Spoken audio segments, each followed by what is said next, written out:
Hey guys, what's going on? Beck is here and welcome to Rust programming language. In this video, I will do my best to teach you everything you need to know so you can start programming in Rust. Rust is a compiled programming language like C, Java or C#, and it delivers high-level simplicity with low-level performance. It is also a great choice for building systems where performance is critical, like building operating systems or game engines. A quick history lesson.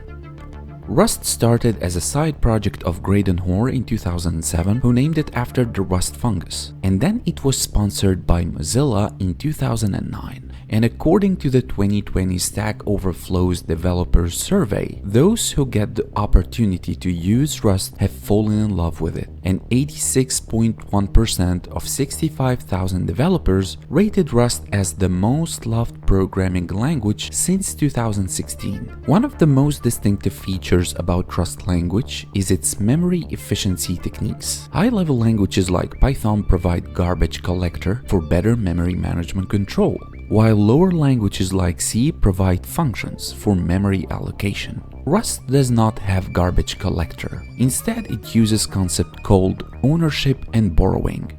By default, every variable in Rust is immutable, and this allows the variable to be used in stack memory in the most efficient way, because the size of the variable is known and prefixed as it's immutable. However, mutable values with dynamic or undetermined size are stored in the heap memory. You can think of it as lockers granted by the language to store in each locker one character, and every value in Rust program is assigned to a single variable known as its owner. And when that variable goes out of scope, the memory allocated to it is dropped automatically. In some cases, you may want to pass a reference to a different part of the program. This might sound a little bit technical, but we might touch on it when we're going to practice. The concept of borrowing allows you to access a reference in memory without actually taking ownership of that reference. Rust also has a package manager called Cargo, and Cargo is similar to npm if you do node development, or pip if you code in Python. Cargo is mainly used to create Rust projects, and after the installation of Rust, I'm going to show you how to do it. That's it for the introduction. Now let's go ahead and install Rust. Alright, so in order to install Rust, go ahead and write in your browser rust-lang.org/tool/install. You will have different access points here: install, learn, playground, and so on. To install Rust, simply you can download it if you are working on Microsoft Windows. So you'll have 32-bit installer and 64-bit installer. Go ahead, and most probably your system is 64-bit, so you can download that. It's an MSI. You will install it. Just simply you will click next, and the download process is very straightforward, very easy. If you're running on Linux or Mac, you can just simply take that curl and go to your terminal. Obviously, I'm on Microsoft Windows, but you can go to your terminal or bash or whatever and just hit enter, and it will install Rust on your system. And below here, some notes about Rust installation, how to configure the path in the environment variable, how to uninstall Rust toolchain management with Rust up. But we're not going to touch on Rust up in this video. And in order to make sure that Rust is properly installed on your machine, you can go ahead and type Cargo. So just to check Cargo version first. And Cargo, as we said, this is the package manager. Cargo -- version, there you go. And also the Rust compiler. So we want to check out the Rust compiler or Rust C -- version. And there you go. Now you're sure that Rust is properly installed. Now for the code editor, I'm going to be using VSCode, and I recommend you to install it unless you are already using another text editor like maybe Atom or Sublime Text or whatever. VSCode is lightweight and just the best code editor to develop in Rust, in my opinion. All right, and just let me show you. If you want to install VS Code, you can go ahead and type code.visualstudio.com. If you're running on Windows, you're going to click this, going to install an MSI installer here. And if you're running on macOS or Linux, the same, you can download the stable releases here. And some of the best extensions, you can find them on Visual Studio Code. So you get Rust Analyzer, you get visual aids with error lens, adding crates without context switching, and Toml language support. Toml is just, this is a file I'm going to show you after we're going to be using Cargo. It's very similar to package.json if you're doing node development. But more on that later. So go ahead and click on extension if you decided to work with VS Code. And in the search extension tab here, just type Rust. And the first, let me just make it bigger for you guys. Let me actually, hold on, just make it like that. Okay. So the first result here, this is very important. You would want to install Rust for Visual Studio Code. It has everything that supporting the language, right, when you're developing. You're free to use the Rust Analyzer, so you can install this as well. And I don't have it installed actually. I only have Rust extension. So you have code completion, definition, implementation, and so on. But I find that all that is available only if you will download and install Rust extension. So as we are all set, we have Rust installed on our computer. Let's go ahead now and code in Rust. All right, so I'm inside my Visual Studio Code, and the first thing that I want to do is to, of course, print hello world. So in order to do that, I'm going to create a folder. I will call it hello world. And inside that folder, I'm going to create a file. I will call it hello.rs. Everything inside Rust is invoked inside a main function, and the main function executes when you run the program. So to create any function in Rust in general, not necessarily the main function, you have the keyword fn, which stands for function, of course, fn main, parentheses and curly braces, and here to print ln, exclamation mark, and inside parentheses we can say hello world. All right, so Control Shift and tilde to open the integrated terminal. Here, let's go to hello world. To execute a Rust file, you will type rustc, which stands for Rust compiler, space, and the name of that file, hello.rs. And you should get some warnings. Usually Rust shows you some warnings. We don't want to be bothered by these warnings every time we execute our program. So I'm going to have a flag warnings like that. So now the compiler is working, and actually it has created an executable file called hello.exe for us, which is up here. All right, will not be viewable, of course. Okay, so now in order to run that executable file, simply you will type /hello, and it has printed hello world to us. Okay, so this is a very simple way to print a statement in Rust, but actually in a real world application in Rust, you won't do this. Instead, you're going to use Cargo, the package manager. So to create a project in Rust, simply you're going to type Cargo, new, and the name of that project. So let's say hello Rust. So let's see what we have in that folder. So we have cargo.toml, and cargo.toml is very similar to package.json in Node. Okay, so you have the package, name of your project, the version and the edition, and then the dependencies that you might eventually install. You have cargo.log. Okay, so this file is automatically generated by Cargo. We have .gitignore to ignore any packages that we might want to ignore actually when we push our code to GitHub.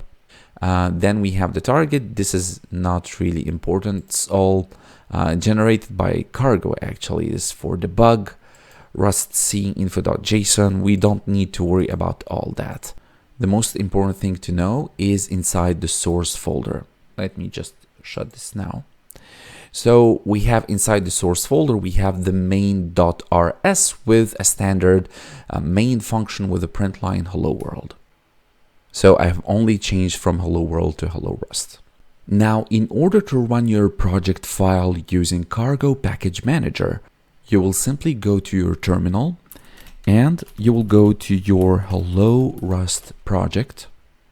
Let's check what we have. Perfect. We have our source folder, our target folder, the .getignore, cargo.log, and cargo.toml. But for now, I want to go to the source folder. And we're not going to do this, rustc main.rs. We're not going to do that here. Instead, you're going to run the command cargo run main.rs.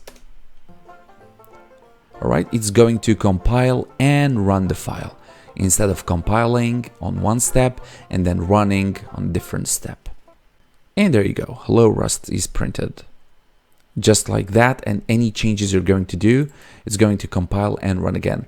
Hello Rust again, save, hit up, or just if you want to type cargo run main.rs, just hit up and run and enter.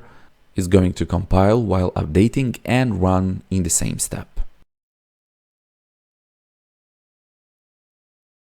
So Rust has a lot of primitive data types. Let me just paste that here. And here what I did is that I actually have imported the standard library in Rust.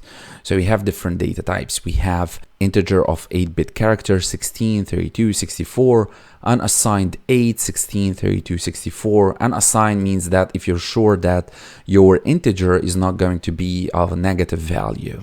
This is integer based on the buffer size, also unassigned size. F32 and F64 for floating point if you have any decimal points in your variable. So these are primitive data types for integers. And then I'm using here use standard column IO or input output column standard input. Okay, and this constructs a new handle to the standard input of the current process. So any variable in Rust is mutable. If you want to declare a variable in Rust, use the keyword let. And if you'll type let num, for example, equal to 10, by default, num will be immutable.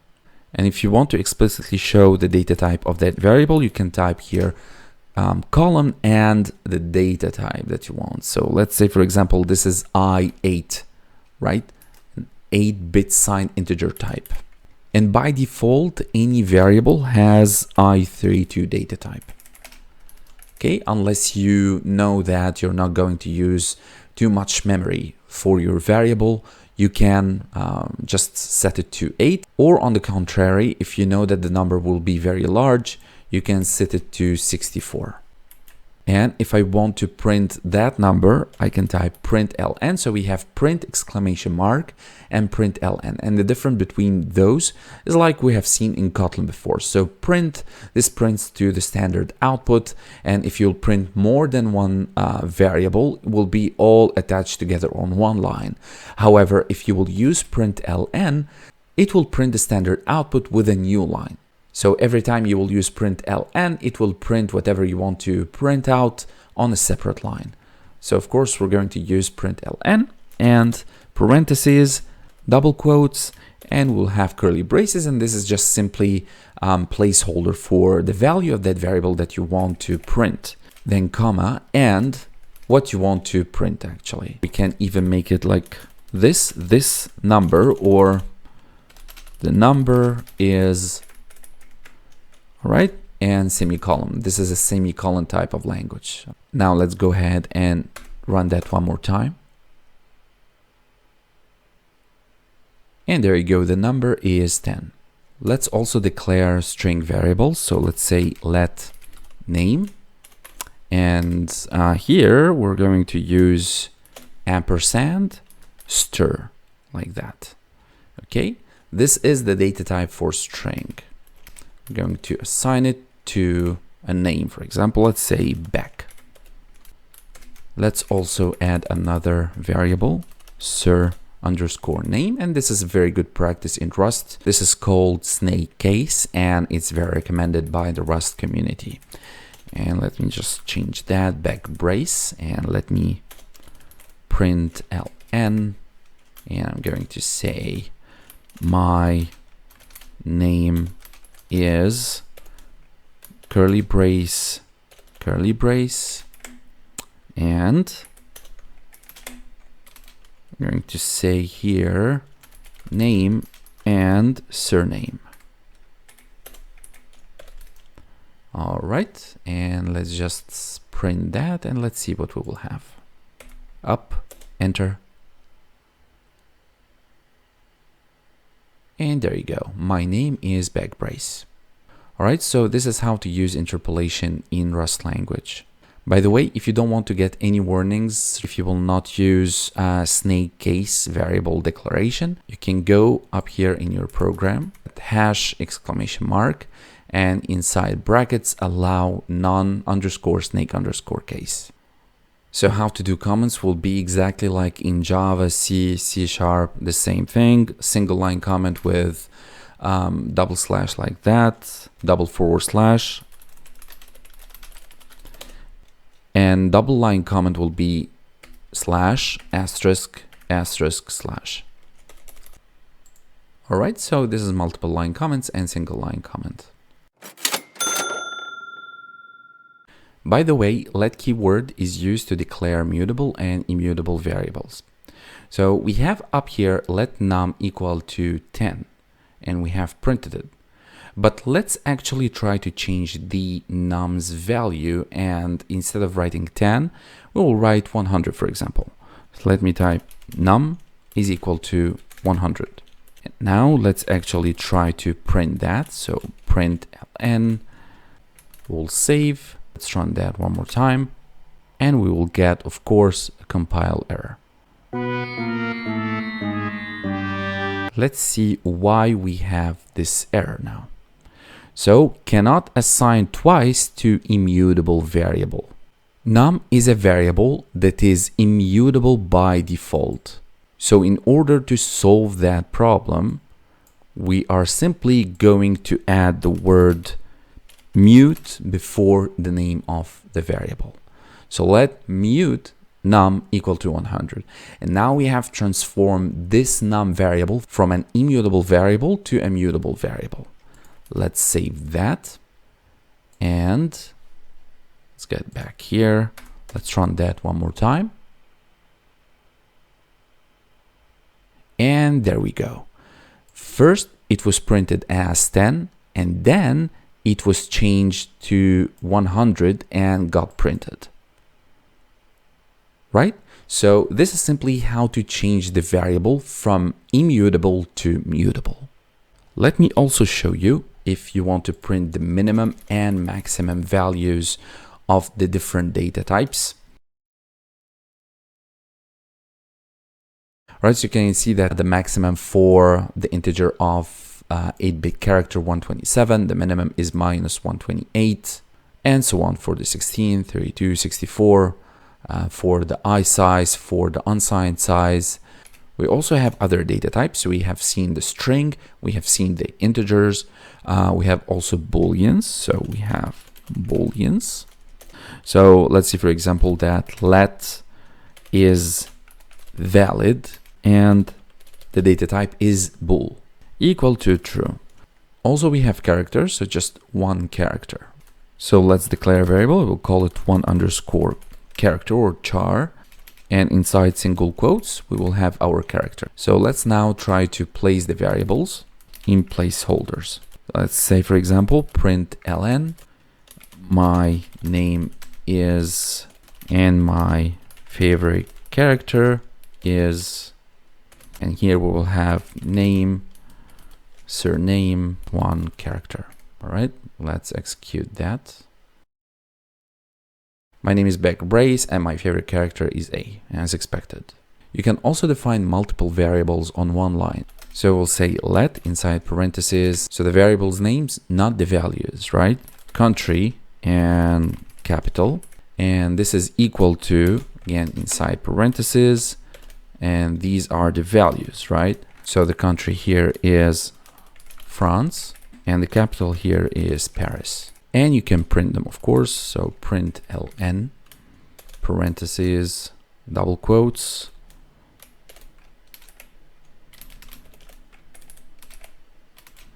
and here we can say country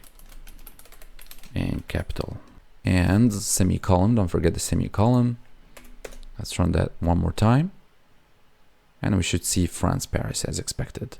We can also check out the operators for math calculation in Rust. The basic plus, minus, multiply, and divide. The standard addition, subtraction, multiplication, division, and the modulus. And the modulus gives you the remainder of division of two different numbers. All right, so let's check that out. Okay, so far we have seen different data types. So we have talked about primitive data types for integers. We have seen here in the main function, we have printed a simple hello Rust or hello world. We have seen the immutable integers and how to convert them or to change them into mutable integers using the mute keyword. We have seen how to print strings and how to declare strings in general. So we have seen different values, the minimum and maximum values for the integer of 8 bits, 16, 32, 64 size. By the way, all these are to be deprecated soon based on Rust latest updates. I don't know what's going to replace them, but I've just read a couple of days ago that all of these data types are going to be deprecated soon. Anyway, let's continue. So we have seen also booleans, true or false, like in any other programming language. Characters, which is a bit new. You don't see a data type which is of type char, just printing one character. Place variable in placeholder. So here we have substituted these curly braces, which is you might call it string interpolation, like we have seen in Kotlin. All right. Also, we have seen, we haven't seen floats, by the way. Let me just show you a quick float example. So above here, we have for the floats F32 and F64. Right. These are the two. And I think there is F128 as well, if I'm not mistaken. So let's check that out. Let's say let the underscore float equal to 2.5, for instance. And let's just put data type here, F32. All right. And these yellow lines, so is valid here, this boolean, it's complaining because it's unused variable. As we said, Rust is very strict about memory efficiency. So if you're not going to use it, sometimes it tells you to put underscore at the beginning. You see, now the line has disappeared. This is just to tell Rust that, hey, listen, I have assigned or I have declared this variable that I'm not going to use it. So just simply ignore it, right? Same thing here, but we're going to print them. So let's see here, print. This is, and simply we can is valid. Oops, not print ln exclamation mark, excuse me. Also the same thing, let's just copy that, come here and paste it. And this is a float. This is a boolean, right? And here we will say the float, right? And it's going to just print these values.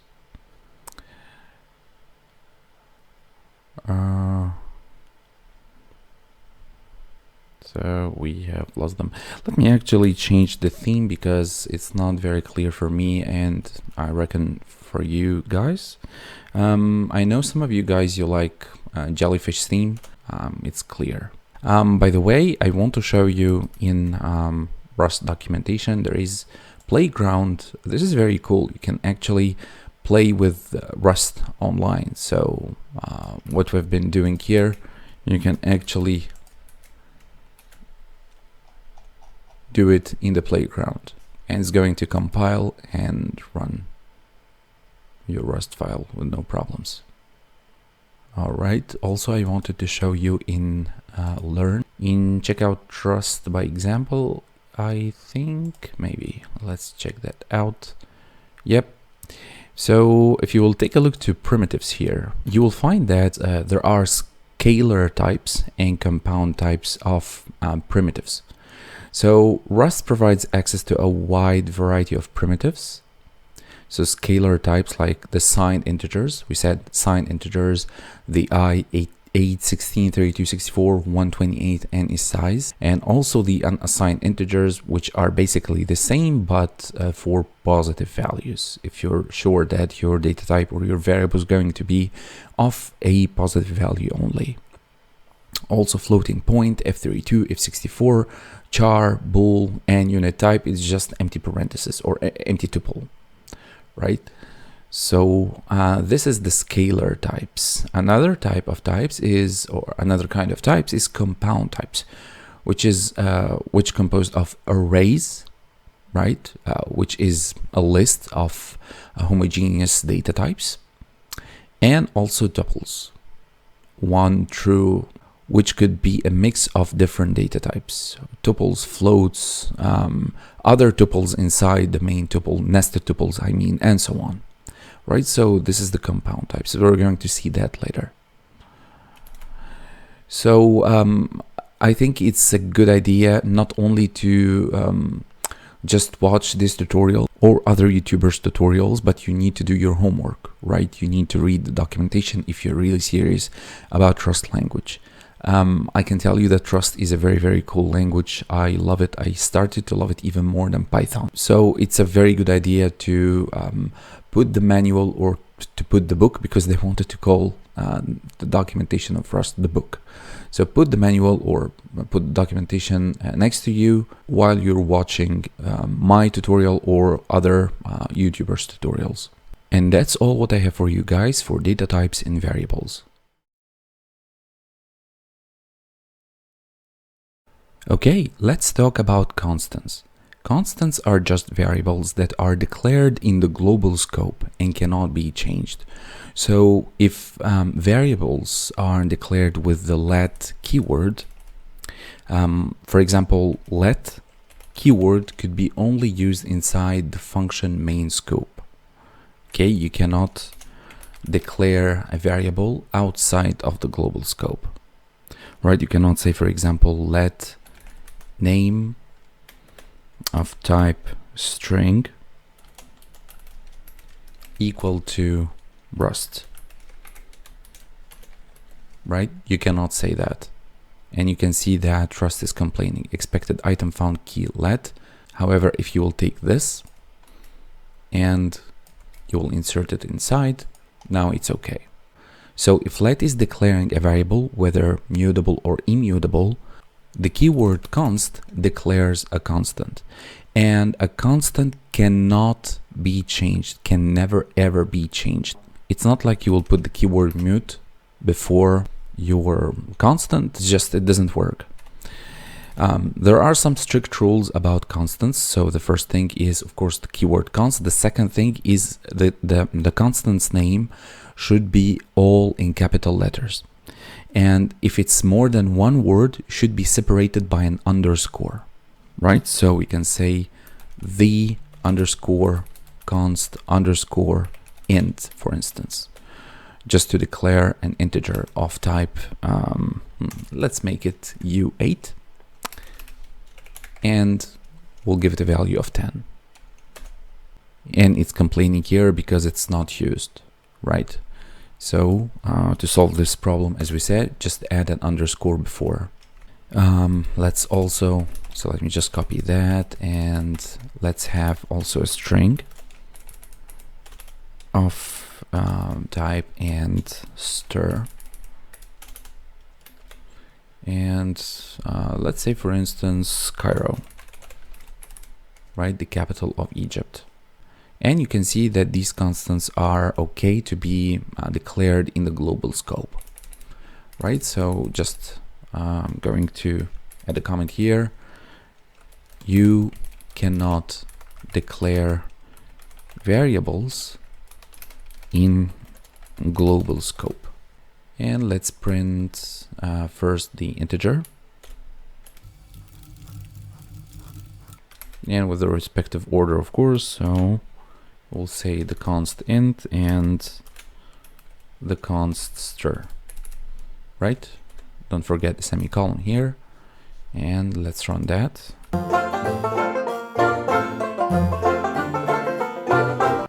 Right, the integer is 10 and the city is Cairo. Now let's try to assign the const int or the const str to different values. So the const int is equal to 20, right? And you will see immediately that Rust is complaining, right? You cannot also say, for instance, you cannot do that. You cannot just change the declaration of a constant and change it to be an immutable variable even, right? Or even a mutable variable. You cannot do that. Let bindings cannot shadow constants. And we're going to talk about the concept of shadowing later, right? So once declared, once a constant declared, always declared, and it cannot be changed, all right? And that's all what I have for you guys for constants. All right, so let's talk about conditionals. So conditionals are a way to execute certain code, and if statement, as in any other programming language, is an example of flow control, which will evaluate whether a statement is true or false. So the execution of your code takes different paths depending on the decision that you take. If evaluating to true or false. If to true, then you might go to the right. If false, you might go to the left. So let me just give you a very simple example on if-else statement and how the syntax works in Rust. So let's have an integer x of value 15, for instance. And now I want to say if x is less than 20, you can say, of course, less than or equal to 20, right? We want to do what? We want to print a line that says you are less than 20. So let's do that. Print ln. We will say you are less than 20 years old. Oops, I don't know why I did that. Okay, and don't forget the semicolon. Else, we want to print that you are less than 30 years old. So let's actually try what we will have. Let's try the program and see what we'll get.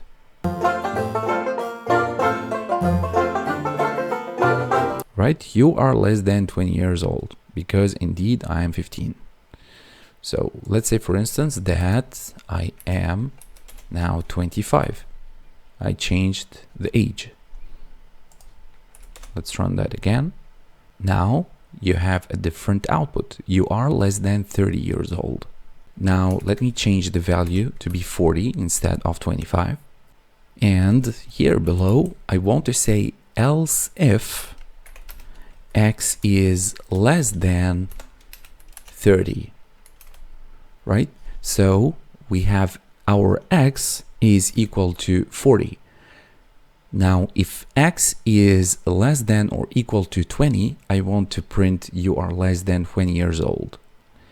Else if x is less than 30, or we can even make it also less than or equal to 30 years old, we want to print you are less than 30 years old. And then finally, I want to print whatever other cases might be, I want to print it. And I'm going to plug in whatever x is, x value is. And don't forget the semicolon. All right, cool. So let's go ahead and try that.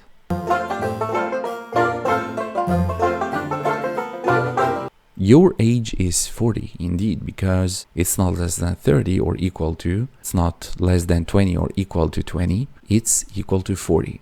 So that's all what I have for you guys for now for conditionals.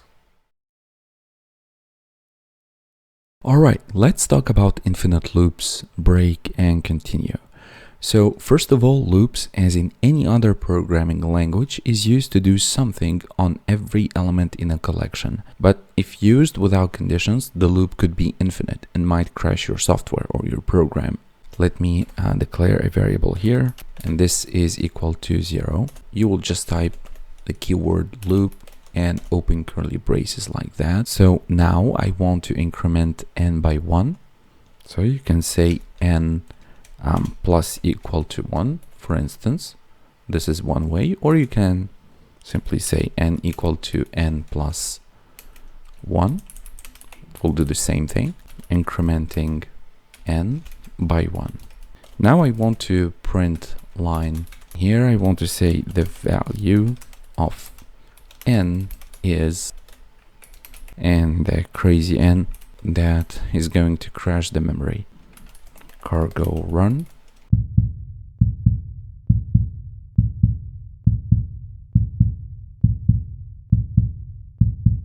We need to stop this madness. Just hit Ctrl C. So as we said, the best way to run a loop is through F statement. We have just seen it in the last lesson. So let's try that one more time. I will keep all that. Wait, hold on. So I will keep this and I will keep this just as comments for you guys, for your reference after. You can grab the code from GitHub in the link below.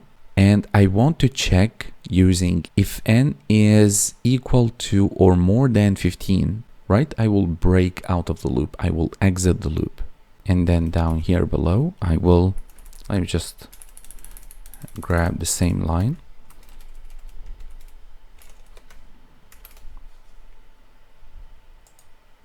And let's go ahead and run that. Let's see what we'll have. So indeed, it has exited on number 15. I will change it and make it just more than 15. So it will take 15, it will be inclusive in the count. Let's try that, and there you go. See, so this is how it works. Let me also show you continue. So for example, I am superstitious and I don't like number 13. And I want the count when it comes to number 13 here. I want it actually to skip it. So it will print 12, it will skip 13, and it will continue 14, 15, and so on. So here, just let me write break. And here, let me write continue. So to do that, I will say if n is equal to 13, I want to continue, right? I want you to skip it and actually to continue. Cargo run, and it should print 11, 12, skipped 13 as expected, and jumped directly to 14 and then 15. So this is what continue does. It just skipped number 13 here. And that's all what I have for you guys for infinite loop, continue, and break statements. Alright, so let's talk about for loops. We have just seen what infinite loop does. So we will need to add a condition to not let the loop run forever. So for loops are used to iterate over a range of elements, and it does that using an iterator. And that iterator just iterates over that list of items and print them, or does whatever you want. And if you will print, it doesn't print the last element in that range. So if you want to print from 1 to 10, it will take from 1 to 9. It will not print 10. The reason for that being is it's of 0 index. Probably it starts from 0. So from 0 to 10, it's the same as from 1 to 9. And for Python, for example, you have a range. So you can say in Python, for instance, you can say from I in range, right? You will print iterator. It will print from 1. So you will print 1, 2, and 3. So that range in Rust is displayed in 2 dots. So you will say for I in 1 dot dot, let's say 11. So we can print from 1 to 10 actually. And we want to print line, and we will say, for instance, number is, and we're going to print that number, and we'll pass here the iterator. So let's do cargo run.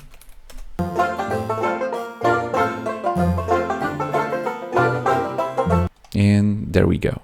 Number is 1, 2, 3 till 10.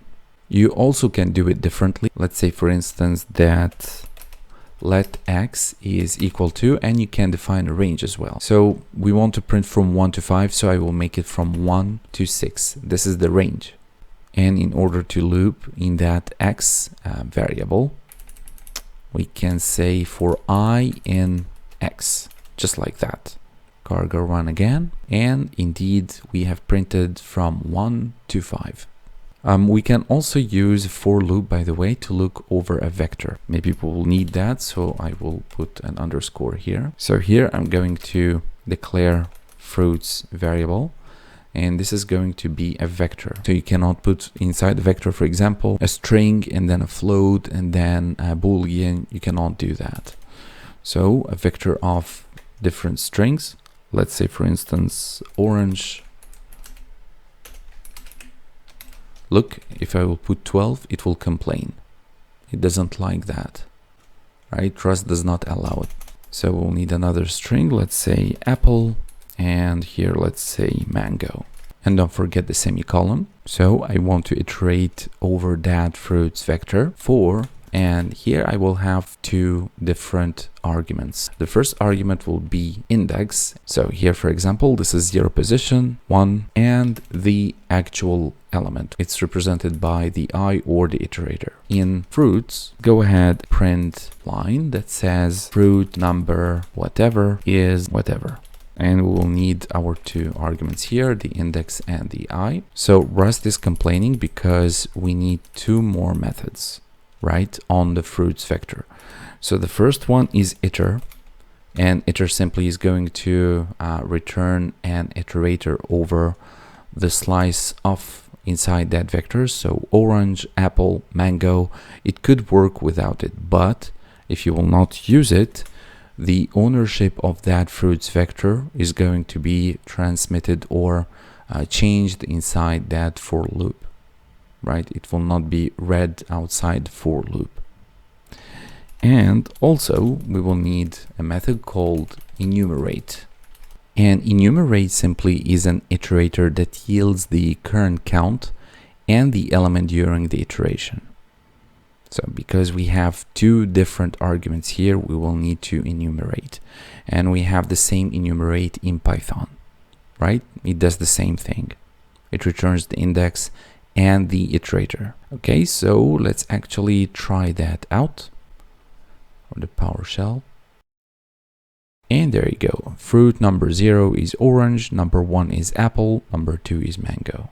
Alright, so let's talk about while loops. So the while loop, as in any other programming language, loops through a block of code as long as a specified condition is true. So let me declare a variable. I will make it a mutable variable, a mutable number, and this number is equal to 1. Now, if I want to use the while loop, I will say simply while number, while that variable is less than or equal to 20. So the program will start executing from 1 to 20. Then it will print each number. Print line. And then I want to increment that number by 1. So you can say number equal to number plus 1. Simply you can say, let me just change for you guys to see different alternatives. Number plus equal to 1. It will do the same thing. Don't know what's that little guy doing here. All right. So now let's go ahead and cargo run that. And there we go.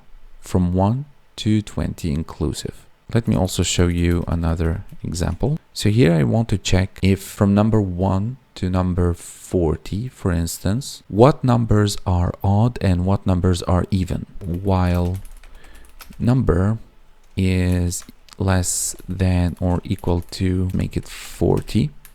I want to check if that number is a multiple of 2 simply, or if it's divisible by 2, the remainder of that division will be 0. If number modulus 2 is equal to 0, I want to print line that says that number whatever is even number.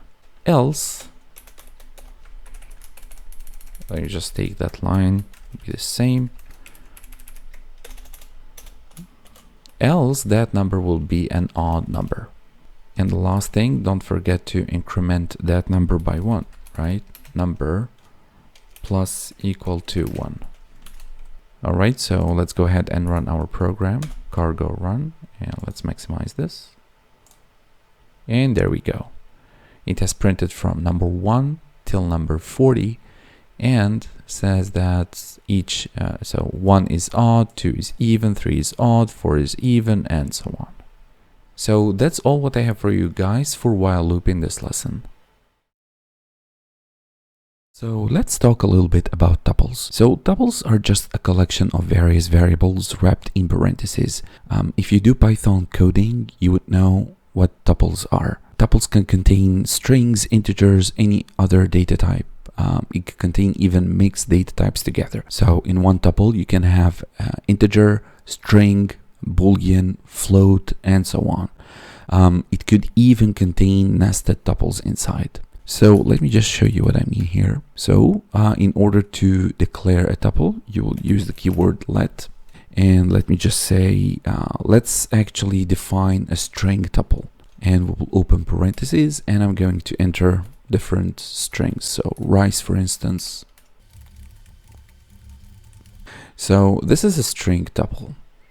Another tuple that we can have could be an integer tuple. So this is a string tuple. Let's also have an integer tuple.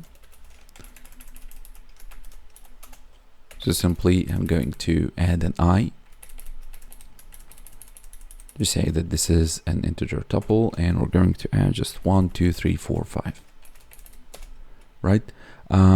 Let's have a mixed tuple.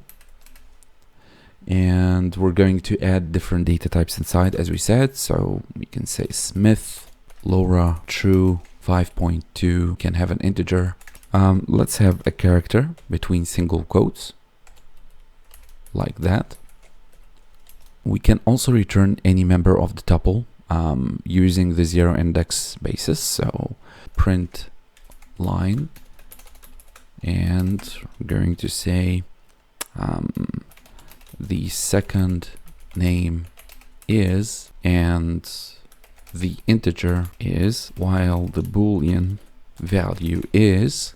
So second name, so it will be 0, 1. So we need index 1. The mixed tuple dot 1. I need also the integer. So 0, 1, 2, 3, and 4. Okay, so let's cargo run. Right, perfect. So the second name is Laura and the integer is 100, while the boolean value is true.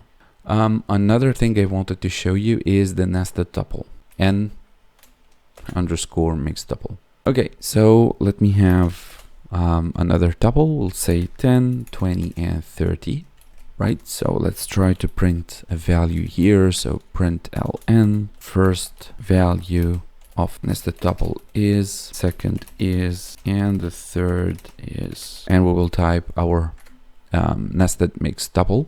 So we need double indexing, right? So the first indexing should be the main indexing. So we have 0, 1, 2, 3, 4, 5, and 6. So dot 6 first, and then outside here dot whatever the number that we have. So we have 0, 1, 2, 0 for 10, 1 for 20, 2 for 30. So that's the first one.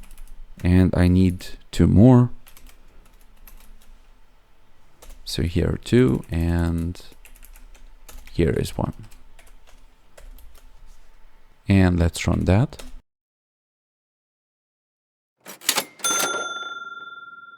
First value of nested tuple is 10. second is 20, and third is 30. Alright, so that's all what I have for you guys for tuples in this lesson.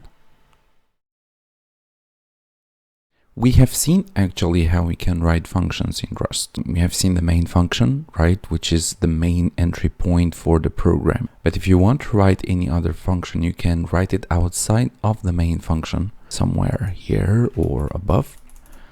And then you can invoke it inside the main function. And let's take a quick look to the book or the Rust documentation. You can read here that functions are prevalent in Rust code. You've already seen one of the most important functions in the language, the main function, which is the entry point of many programs. You have also seen the fn keyword, which allows you to declare new functions. Okay, so the first function that I want to create is to add two integers, simply.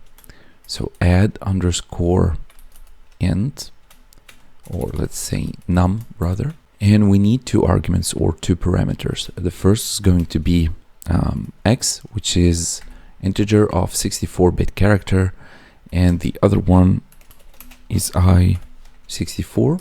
So we have an x and y of i64. Next, what I want to do is I want to define or declare a variable called z, and it's going to be equal x plus y.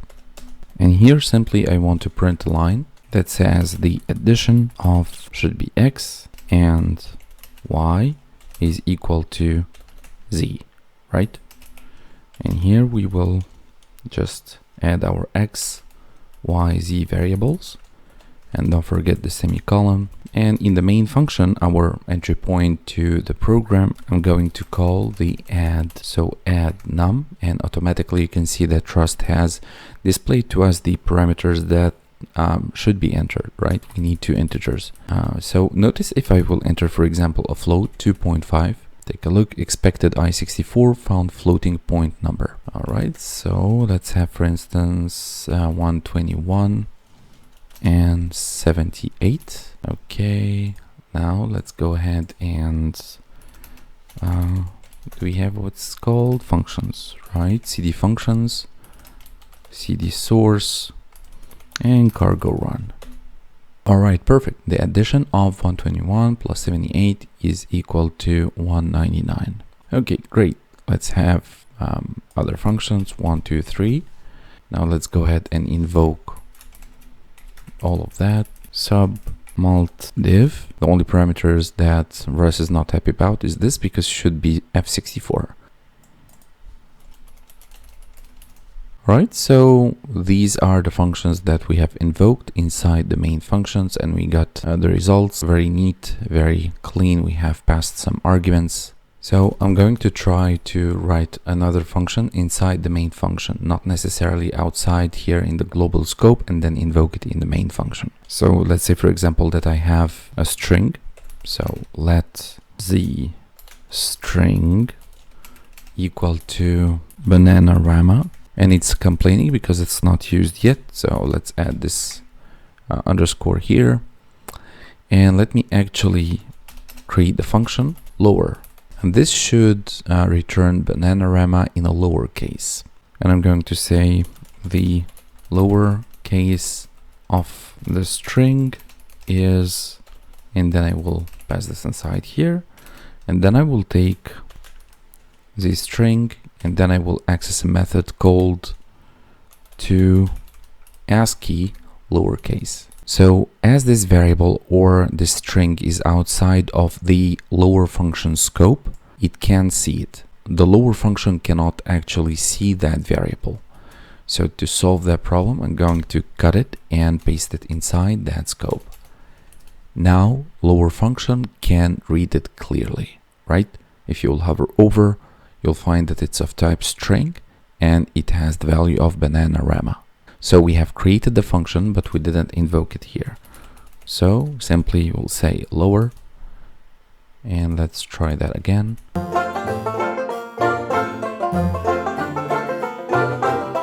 And there you go. The lowercase of the string is Bananarama, and you can see that it's in lowercase now. All right, you can also create another function. Let's call this new function len, just to display the length. And we're going to leave it to Bananarama. And I'm going to say the length, and we're going to take the same the string, and instead of that method we are going to invoke another method called len, right? .len.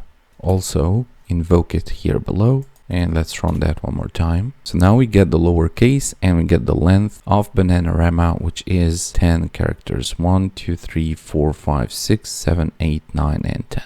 Alright, so that's all what I have for functions in this lesson. Thank you, I will see you in the next lesson. Enums is just a type that represents data, which is one of several possible variants. And the structure of enums looks exactly like struct. And I know we haven't seen struct yet, but keep that in your mind for the future. And let's take a look here to the definition of num in Rust documentation. So enums are a way of defining custom data types in a different way than you do with structs. So instead of reading all of that, let me actually show you what do we mean by enum. So like I said, enums is just a type which represents data that's one of different possibilities, right? You have different variants inside curly braces, and you can choose between these variants. First, what I want to do is I want to define an enum, and this is a reserved keyword in Rust, and the enum that we will have is called compass. And this is a compass that we're going to use for soldiers that can use it actually in Game of Thrones War. And this compass has 4 directions, right? So it has north, south, east, and west. Alright, so this is our enum. And here in the main function, I will define the first soldier. So I will call him soldier 1. And this comes from the compass, or just mapping towards the compass that we have defined above. And this is equal to the compass, and we want to access the variant. The first variant will be north. So double column means that I want to access the enum compass, and I want specifically to access this north variant. Okay, and don't forget the semicolon. And we can have different soldiers, as you can imagine. So let's have the second, the third, and the fourth. Here, soldier 2 is going to south, east, and west. Okay, they are of course unused, but we're going to use them in our main function now. And then I want to match each soldier. So if soldier 1, his compass is indexing towards the north, I want to print a line says that going to Winterfell, right? King in the north, for example. So let's do that. You have in C or C++ switch statement, but it's more powerful. So yeah. So let's say, for example, that we want to match soldier 1. So the first soldier. And this is how you write the match statement. The name of the enum, so compass, and I want to access the variant of north, for instance. And if so, I want to print a line that says soldier 1 to Winterfell. And likewise for the 3 others. So compass accessing the south, east, and west. So Westeros. In the east, we're going to King's Landing, Casterly Rock. Alright, so these are our options. We're going to match each soldier based on the enum compass that we have here above.